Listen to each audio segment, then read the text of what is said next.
अस्सलाम वालेकुम, क्या हाल है व्यूवर्स। उम्मीद करती हूँ कि आप लोग ठीक होंगे और मैं भी ठीक ठाक। आपने जिन्होंने मेरा पिछला व्लॉग देखा है तो उनको तो मज़ा आया होगा। तो ये मैं समझे कि आगे लिखा हुआ था कि टू बी कंटिन्यू, कि अब ये अगला व्लॉग है उसी दिन का है, लेकिन बहुत लंबा हो जाना था। सो मैंने जो सा है ना इसको शॉर्ट किया, तो मैंने इसको दो हिस्सों में डिवाइड कर दिया। तो फिर ये मैं बना लिया।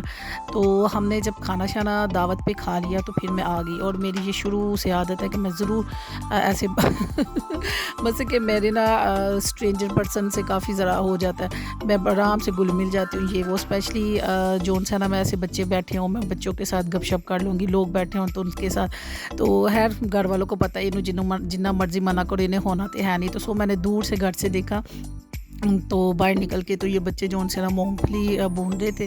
बस आ गई मैं फिर आराम से इनके पास। ये क्या कर रहे हो? उन्होंने बताया जी हम मूँगफली भून रहे हैं। और बड़ी गपशप। और मेरे जो उनसे भाई हैं उनको भी पता था कि जिसको मना किया इसने बात तो आना नहीं है। तो वैसे भी मुझे कोई भी मुझे आजिज़ी ना बहुत पसंद है शुरू से। इस बात की ना मेरे अंदर एक कहते हैं ना एक नेचुरली ये चीज़ है मेरे में ना, ये ऊंच नीच या ये वो वाली चीज़ नहीं है। तो मुझे कोई कुछ भी नहीं होता अभी कि मेरे घर वालों को ये बड़ा होता है कि कई दफ़ा वैसे देखा जाए तो मेरी फैमिली में भी ये बात नहीं है। हमारे घर में ना स्पेशली जब भी हम कभी ख़त्म वगैरह दिलाते हैं या कुछ करते हैं तो मेरे हाथ से जो वर्कर्स होते हैं ना उनके साथ बैठ के मेरी फैमिली मेम्बर जो है ना वो खुशी से खाना हम लोग खाते हैं। ये नहीं कि हमें अपना सा फ़ील होता है, ये नहीं फ़ील होता कि हम ये कहें कि ऐसे है ऐसे है, बिल्कुल नहीं। तो ये जो चीज़ है ना होनी चाहिए वैसे भी हर एक बंदे के अंदर। तो हम लोगों में ना ये चीज़ ना शायद हमें विरासत में अपने ना अम्मा की तरफ से मिली है। मेरी अम्मा को ना कभी भी हम लोगों में ना ये बात नहीं थे लेके आती मेरी अम्मा कि अपने अंदर ना मैं को लेके आओ। अच्छा जी, ये तो बहुत बातें हो गई। इसके बाद ये सामने डेरा था, दूध का भैंसें थी इधर। तो हम लोग अब मेरा भाई छोटे वाला कहने लगा चलाओ तुम मेरा भैंसें दिखाओ, ऐसे जैसे मैं कभी भैंसा देखा नहीं। तो वो सो जोन सा हम इधर भैंसें देखने आ गए। और मुझे इनकी इतनी अच्छी आदत लगी। मैंने कहा अंकल जी माशाल्लाह भैंसें हैं तो कितने रुपए केजी? उन्होंने कहा 110 रुपये केजी दूध हालिस। तो मैंने कहा आप हमें 5-6 किलो दे देना। तो उन्होंने कहा कि बेटा ये सारी जितनी भी भैंसें हैं ना, ये सारी की सारी जो है ना ये दूध नहीं देती है। इनका सब का ना बेबी था आने वाला। तो कहने लगे आप 10 दिन लेट आ जाए तो फिर आपको बहुत दूध मिलना था। खैर उन्होंने हमें फीडर में फ्रीली तौर पे गिफ्ट किया। तो मैंने कहा चले 2 किलो ही दे दीजिए। क्या कि मैं बाहर निकल गई तो उन्होंने ना 1 केजी जो है ना हमें एज ए गिफ्ट किया कि आप ना ये लेके जाएं। तो मैंने उनसे कहा भी कि आप पैसे ले लें। उन्होंने कहा कि हम मेहमानों की मेहमान नवाजी करते हैं और उनकी कदर करते हैं, हम लोग पैसे नहीं लेते। यकीन माने कि पिछले व्लॉग में भी मैंने ये बात की है, अभी भी कह रही हूँ। मुझे इनकी ये बात इतनी अच्छी लगी। एक अजनबी से हम लोग 110 रुपये की बेशक कोई वैल्यू नहीं आज के ज़माने में, लेकिन उनकी ये छोटी सी बात मेरे दिल को इतनी भा गई कि एक अजनबी बंदे के ऊपर इतना वो करना। तो फिर हम लोगों का भी तो फ़र्ज़ है ना, हम हमेशा जब दिल में ये बात है उनके लिए दुआ करें।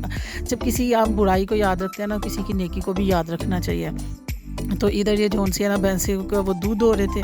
खैर मैं डरपोक सी वैसे भी मुझे चुप पड़ी हुई थी, नहीं तो मैं तो वो बस लग जाना था काम। मैंने कहना था चले मुझे करने दें और मुझे सिखाएं। तो वो बताया ना मेरे घर वाले कुछ भी नहीं कहते, उनको पता है पंगे लैन दिया नु आदत है। तो इधर सारे हमारे माशाल्लाह बच्चा पार्टी खड़ी थी। और जोन से इधर जोन सी है जो मुर्गी है ना वो देखे पाँव के साथ ना खा रही है और ये दाना दुन रही है। तो मैं मानो को कह रही थी अपनी बेटी को, मैंने कहा मानो ना जैसे बिरयानी के अंदर से बोटियाँ नहीं निकाल के खाते थे, समझो इसके लिए भी वही वाला हिसाब है। वो कहती है बाबा जी आपने मसाल कैसे दिया? मैं कहा देख लो हम लोगों में भी, इंसानों में भी आदत होती है, वो भी अच्छा चुन चुन के जोन से ना वो निकाल के खा रही है। तो इधर ये दोनों से उन्होंने कहा कि इसको बॉईल करने की कोई ज़रूरत नहीं है, आप इसको हम फीडर में डालें, बच्ची को ऐसे भी दे सकते हैं। हमने कहा चलो बच्ची का पेट ही ना ख़राब हो जाए। लेकिन अल्हम्दुलिल्लाह यकीन माने इसीलिए जो गांव के बच्चे होते हैं ना काफ़ी हेल्दी होते हैं। यही वो बच्चा जिससे पंगा लिया था, इसी से हमने पंगा लिया। मैं इसको फिर कह रही थी क्या खा रही हूँ ज़रा दिखाओ, कहते नहीं जी अल्लाह हाफ़िज़ बाय बाय मैं जा रही हूँ। हाँ जी, तो ये करने लगी हूँ जी मैं फेस रिवेल।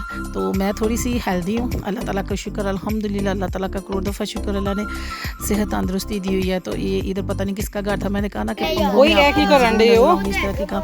अब सारे कहेंगे जी तस्वीर खिंचवाने वाली जगह से बस मेरा दिल किया तो मैंने कहा ठीक है। आगे तो सही बाल नहीं ना, अग बालने बल्दी नहीं बच मजा आंडे आजे जी स्कूल जांदे हो? नहीं स्कूल वाले आप ही आंदे ने इत्थे, तुसी क्यों नहीं जांदे? ਅਸੀਂ ਨਹੀਂ ਜਾਂਦੇ ਉਹ ਕਿਉਂ? ਮੈਂ ਤਾਂ ਕੰਮ ਤੇ ਜਾਣਾ ਉਹ ਕਿਉਂ? डंडे मार के कटने आई तो स्कूल वाले अभी जंजल नहीं आंदे हैं ने पर अभी पढ़दे नहीं मेरा पुत्र पढ़ो ना करो ते गलती है दी हाँ नहीं पढ़ो ना 10 पढ़ लो ना तो फिर काम नहीं करना स्कूले जाना हाँ मेरा पुत्र ओ ना दिखया कोई मूंगफली भुनांगे जा सिखांगे ते फिर ए काम करांगे नहीं मेरा पुत्र पढ़ो ना 10 पढ़ लो फिर करना काम ही है ठीक है अफसर भी काम कर देने सारे काम करते लेकिन तलीम अपने वास्ते ले दी है पढ़ो ना अपना नाम लिखना आएगा अखबार पढ़ सकते हो कुछ भी हो सकता है कि नहीं सोनिया कहानियाँ पढ़ो भी ज़रूर काम भी करो काम करना तो अच्छी गल है लेकिन स्कूल कभी ऐ तो नहीं ना सोचोगे कि असं स्कूल नहीं गए हुए स्कूल भी तो बच्चे जाते हैं ना ये तो गल है ना हाँ बिल्कुल मेरा पुत्र पढ़ो ओले घर वाले हाँ ने सारी पढ़ दे तो तुसी भी पढ़ो ना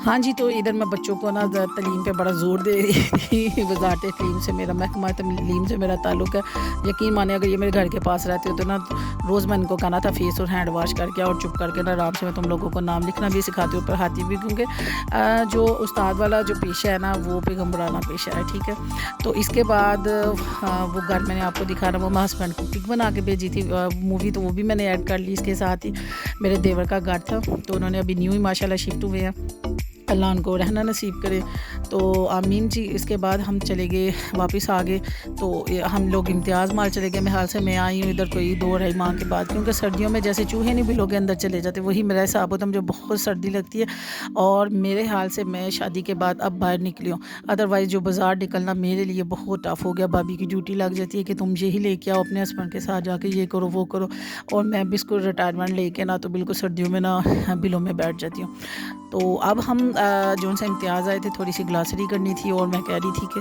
चलो आज निकले हैं तो बाहर निकल ही चलते हैं तो फिर हम लोग बाहर आ गए क्योंकि खाना वगैरह खाया हुआ था अगर बनाना पड़ता तो फिर था कि हम घर जाके खाना बनाना ये वो है हम लोगों ने लेट ही खाया था तो फिर हमने कहा चलो थोड़ी सी आउटिंग हो जाएगी और ये हमारी बच्ची जो उनसे चलती कम है और गिरती ज़्यादा है तो ये इधर जो उनसे अटकेलियाँ कर रही थी और उसको कह रही थी आज लो लाडली आज लो आज और लाडली को बहुत मज़े आ रहे थे और आराम से ये चलती आ रही है अपनी मामा के साथ अच्छा आज तक कईयों को ये नहीं समझ आई कि ये मेरी बेटी है कि मेरी भाभी की बेटी है जी बच्चे हम दोनों के एक जैसे लॉटरी से निकले हुए हैं बच्चे ये अभी आप लोगों को कभी भी समझ नहीं आएंगे कि ये मेरे बच्चे हैं कि क्योंकि सारे कहते हैं कि फेस मुझ पे मिलता है तो बच्ची ये उनकी कैसे है जी बच्चे हमारे सबके साझे ही होते हैं कहते हैं तो बेटियाँ सबकी साझी होती हैं तो टोटल हमारे घर में 3 बेटियाँ तो आपको कभी भी समझ नहीं आएगी कि बेटियाँ मेरी हैं कि उनकी हैं बस चीज़ साझी हैं बल्कि इनके अम्मा बाप भी तो मेरे ही हैं ना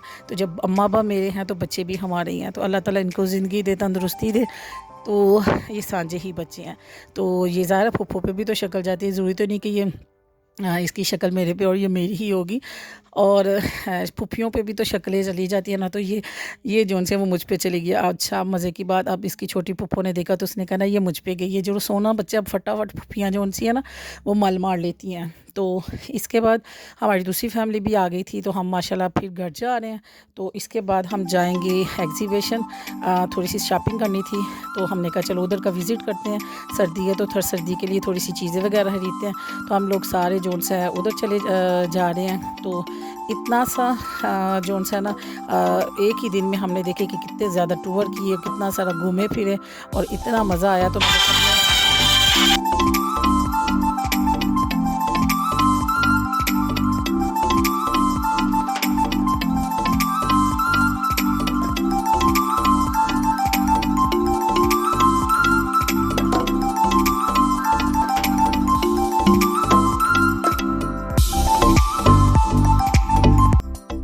इधर हम सारे जी अपनी अपनी जो से अमेरिकन सिस्टम में अपनी अपनी शॉपिंग करके जो अपने बच्चों के लिए लेना है जिसने जो भी लेना है वो करके तो और ये हमारा छोटा और ये हमारी लाडो एक का नाम छोटा है उसको हम छोटू कहते हैं और ये है लाडो और ये दोनों की बड़ी फ्रेंडशिप है यकीन माने के सही बैर है एक ही चीज़ पकड़ लें तो ऐसा रोना डालती हैं वो कहती है मैंने लेना है वो कहती है मैंने लेना है पता नहीं फिर इनमें सुलह कैसे हो जाती है एंड तक मैंने कभी नहीं देखा लेकिन जब भी पंगा होगा मैंने ज़रूर वीडियो बना लेनी है जब भी ये इकट्ठी होती हैं और टॉप का लड़ती हैं ये दोनों ठीक है तो अब हम ये दोनों अपनी अपनी गाड़ी की तरफ रवा हैं दवा हैं, तो जा रही हैं अपने घरों में।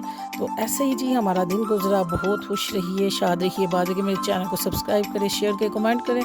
और फेस कर दिया है मैंने रिवील, और मुझे आप लोगों ने जो उनसे बैड कमेंट्स नहीं करने, और मेरे व्लॉग आप शौक से देखते हैं, बहुत शुक्रिया, जज़ाकल्लाह। और एंड तक वीडियो देखा करें ताकि